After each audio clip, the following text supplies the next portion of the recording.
Hello friends, welcome back to my channel. আজ আমি আপনাদের সঙ্গে শেয়ার করব সুজির উপমা রেসিপি। অনেক সময় সুজির উপমা রান্না করতে গেলে হয়তো সুজিটি ঝরঝরে হচ্ছে না কিংবা দলা পাকিয়ে যাচ্ছে।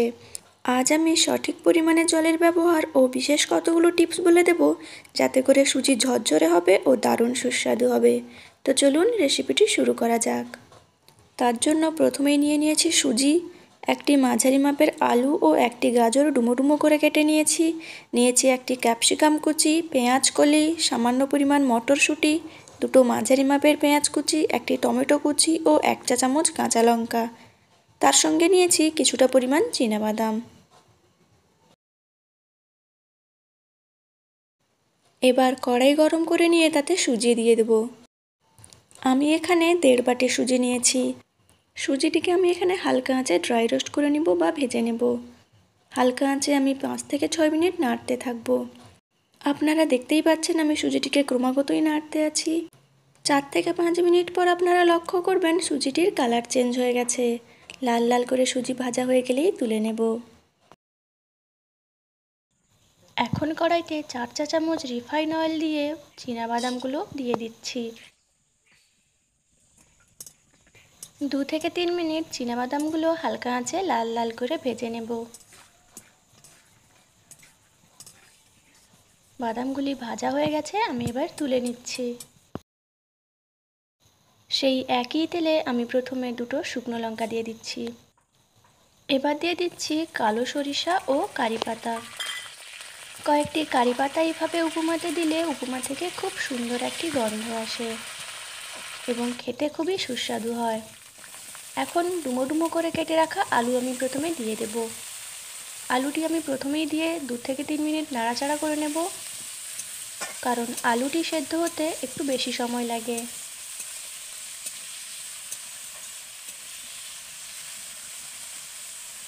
দু থেকে 3 মিনিট আমি আলুগুলো ভালো মতো ভেজে নিয়েছি।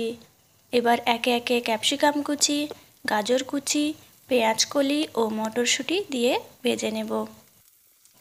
আপনারাও বাড়িতে এইভাবে রান্না করে দেখবেন, আশা করি সবার খুব পছন্দ হবে। এটি একটি খুব হেলদি ব্রেকফাস্ট, তাই আপনারা চাইলে বাড়িতে বাচ্চাদের জন্য স্কুলের টিফিনও দিতে পারেন। এটি খেলে বাচ্চাদের পেট অনেকক্ষণ ভর্তি থাকবে।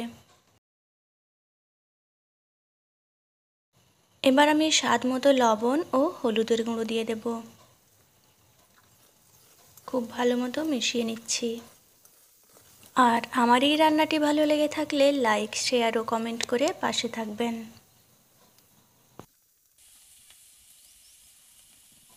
এখন আমি কাঁচা লঙ্কা কুচি, পেঁয়াজ কুচি ও টমেটো দিয়ে দেব। টমেটো আমি আগে থেকে দিইনি, কারণ টমেটো দিলে সবজি থেকে জল বেরিয়ে যাবে এবং সবজিগুলো খুব ভালো মতো ভাজা হবে না।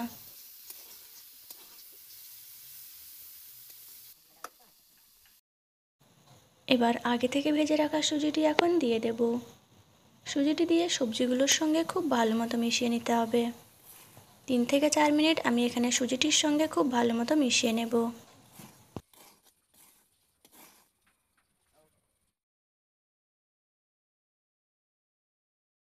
মেশানোর পর আপনারা দেখতেই পাচ্ছেন সুজিটি থেকে কি সুন্দর কালার বেরিয়েছে।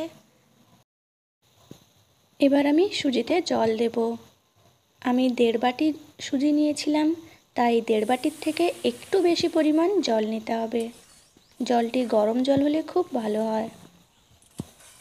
জল একসঙ্গে পুরোটা দিয়ে দেব না, অল্প অল্প পরিমাণ করে জল দিয়ে মেশাতে থাকবো। জল দেওয়ার পর সুজিটিকে 3 থেকে 4 মিনিট নাড়াচাড়া করে নেব।